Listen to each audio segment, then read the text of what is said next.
नमस्कार व्यूवर्स, आप सभी का स्वागत है मेरे इस चैनल आइकॉनिक सब्जेक्ट में। आज इस वीडियो में मैं जो टॉपिक आपके लिए लेकर आई हूँ वो आपके लिए बहुत ही महत्वपूर्ण होने वाला है, क्योंकि इस वीडियो में आप कोजागिरी, जिसे शरद पूर्णिमा भी कहते हैं, उसके बारे में पूरी जानकारी जानेंगे। तो इसलिए इस वीडियो को एंड तक देखिए। तो चलिए बढ़ते हैं हमारे वीडियो की तरफ। क्यों मनाई जाती है शरद पूर्णिमा? हिंदू रीति रिवाज में शरद पूर्णिमा का खास महत्व है। हिंदू पंचांग के अनुसार शरद पूर्णिमा अश्विन मास की पूर्णिमा को आती है। मान्यता है कि साल भर में सिर्फ इसी दिन चांद 16 कलाओं से परिपूर्ण होता है। शरद पूर्णिमा को कौमुदी व्रत, कोजागिरी पूर्णिमा और रास पूर्णिमा के नाम से भी जाना जाता है। इसी दिन श्री कृष्ण ने महारास रचाया था।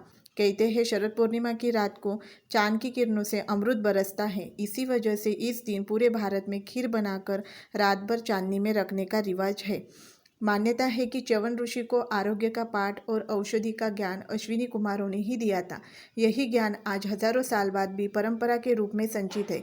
अश्विनी कुमार आरोग्य के दाता हैं और पूर्ण चंद्रमा अमृत का स्रोत। इसी वजह से ऐसा माना जाता है कि इस पूर्णिमा को आसमान से अमृत की वर्षा होती है। शरद पूर्णिमा की रात को घरों की छतों पर खीर रखने का प्रचलन भी है। कहा जाता है कि ऐसा करने से चंद्रमा की अमृत की बूंदें भोजन में आ जाती है, जिसका सेवन करने से सभी प्रकार की बीमारियां दूर हो जाती हैं। शरद पूर्णिमा की कथा।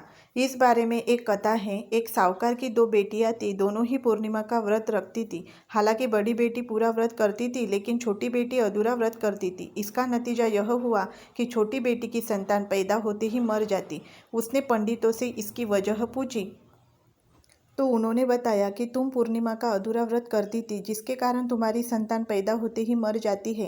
अब पूरे विधि विधान से पूजा करके ही तुम्हारी संतान जीवित रह सकती है। यह सुनकर छोटी बेटी ने विधि विधान से शरद पूर्णिमा का व्रत किया। इसके बावजूद उसकी संतान पैदा होते ही मर गई।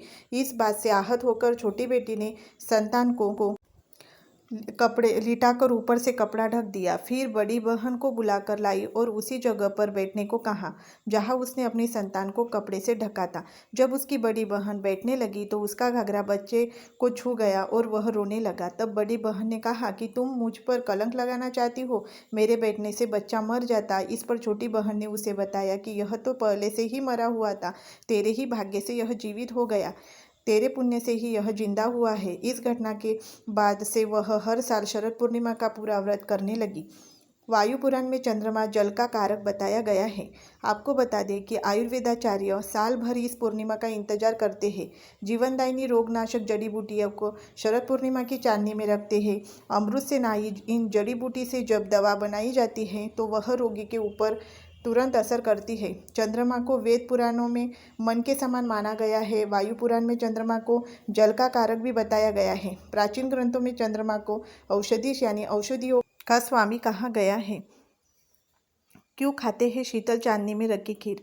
शरद पूर्णिमा की शीतल चांदनी में रखी खीर खाने से शरीर के सभी रोग दूर होते हैं। ज्येष्ठ, आषाढ़, सावन और भाद्रपद मास में शरीर में पित्त का जो संचय हो जाता है, शरद पूर्णिमा की शीतल धवल चांदनी में रखी खीर खाने से पित्त बाहर निकलता है। लेकिन इस खीर को एक विशेष विधि से बनाया जाता है। पूरी रात चांद की चांदनी में रखने के बाद सुबह खाली पेट यह खीर खाने से सभी रोग दूर होते हैं, शरीर निरोगी होता है। आइए अब देखते हैं क्यों शरद पूर्णिमा को रास पूर्णिमा भी कहा जाता है। कहते हैं जब वृंदावन में भगवान कृष्ण महारास रचा रहे थे तो चंद्रमा आसमान से सब देख रहा था और वह इतना भाव विभोर हुआ कि उसने अपनी शीतलता के साथ पृथ्वी पर अमृत की वर्षा आरंभ कर दी थी। और इसी वजह से शरद पूर्णिमा को रास पूर्णिमा भी कहा गया है। तो आपने इस वीडियो में कोजागिरी के बारे में यानी शरद पूर्णिमा के बारे में पूरी जानकारी देखी। अगर आपको ये जानकारी अच्छी लगे तो प्लीज़ इस वीडियो को दूसरे लोगों तक शेयर कीजिए। मेरे इस वीडियो को लाइक करें और चैनल को सब्सक्राइब करें।